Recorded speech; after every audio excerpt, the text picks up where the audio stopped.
Okay, तो last type of drugs हम इधर डिस्कस करेंगे, video number 5, that is the bile acid sequestrants. Sequestrants क्या मतलब? सिक्वेस्टर्स का मतलब कि वो चीज़ें जो आइसोलेट हो जाए। आइसोलेट मतलब छुप जाए। कैसे छुपेंगे मैं भी बताता हूँ, ठीक है। अगर ये ले ले कि ये लिवर है, ठीक है। लिवर में जो है ना पहले HMG कोए था, ठीक है। उससे क्या मेलानोइक एसिड बन गया, उससे कोलेस्ट्रॉल बन गया, कोलेस्ट्रॉल से बाइल बन गया, ठीक है। ये सब कुछ इंपॉर्टेंट नहीं, इसलिए मैंने इससे कर लिया। बाइल है क्या है? ये हमारा इंटेस्टाइन है, ठीक है। बाइल यहाँ से इंटेस्टाइन में इधर आ गया और फिर वापस भी जो है ना अंदर जाता है, ठीक है। तो बाइल यहाँ से यहाँ पे आ गया, ठीक है। अच्छा, हमने जो है ना अब ड्रग ले ली, these are the bile acid sequestrants. ये क्या, इसकी एब्जॉर्प्शन नहीं होती, क्लियर। तो ये जिस तरह ही इधर से आया है इंटेस्टाइन में आ जाता है, इंटेस्टाइन में ये ड्रग आ गई, ठीक है। और इधर क्या है? प्लस बाइल है। तो ये क्या करते हैं? They bind to the negative charge bile acids and bile salt. इसमें जो नेगेटिव चार्ज होते हैं उनके साथ बाइंड करके क्या बना दिया?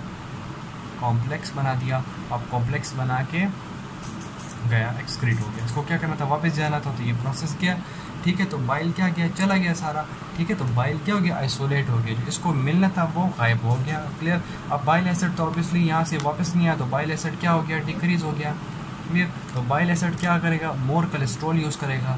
तो कोलेस्ट्रॉल तो इतना है नहीं। अगर यहाँ पे हाइपरलिपिडेमिक का पेशेंट है, LDL, उसमें LDL बहुत ज़्यादा है, तो यहाँ पे क्या हो जाएंगे? वही एक्सप्रेशन हो जाएंगी ऑफ दीज LDL रिसेप्टर्स।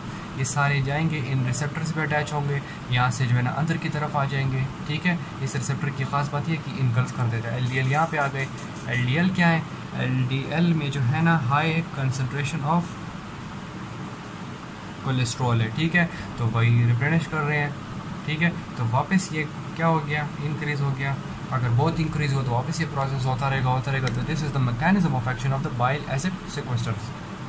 अब फार्माकोकाइनेटिक्स अबाउट दीज, ठीक है। फार्माकोकाइनेटिक्स मैंने बता दिया था कि ओरल है और इनकी क्या एब्जॉर्प्शन नहीं होती। एब्जॉर्प्शन क्यों नहीं होती? क्योंकि these are very large molecular weight drugs.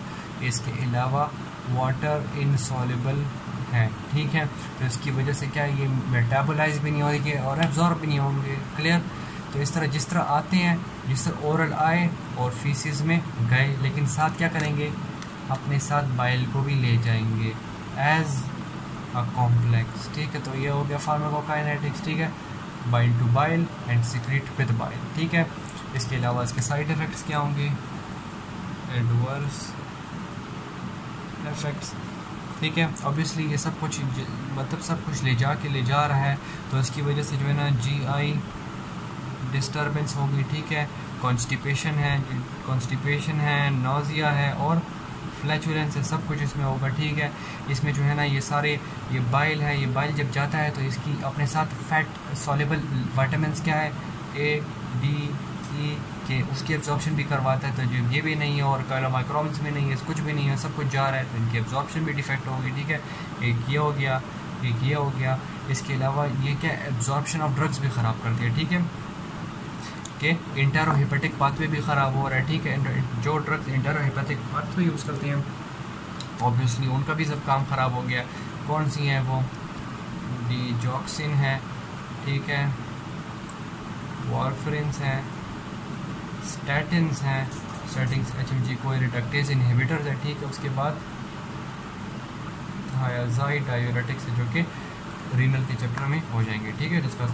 तो ये सारे ड्रग्स भी अब एब्जॉर्ब नहीं होंगे, तो ऑब्वियसली इनके जो फंक्शन थे वो भी ख़त्म हो गए, क्योंकि इंटेरोहेपेटिक सर्कुलेशन की वजह से ही ये हमारी बॉडी में ज़्यादा टाइम की वजह से ज़्यादा टाइम तक रहते थे, ठीक है। तो हमने अब डोज ज़्यादा कर लेंगे ड्रग की, क्योंकि ये तो इंटेरोहेपेटिक पाथवे फॉलो ही अब नहीं कर रहे, ठीक। तो बस यहाँ पे ख़त्म हो गए द बाइल एसिड सिक्वेस्टर्स।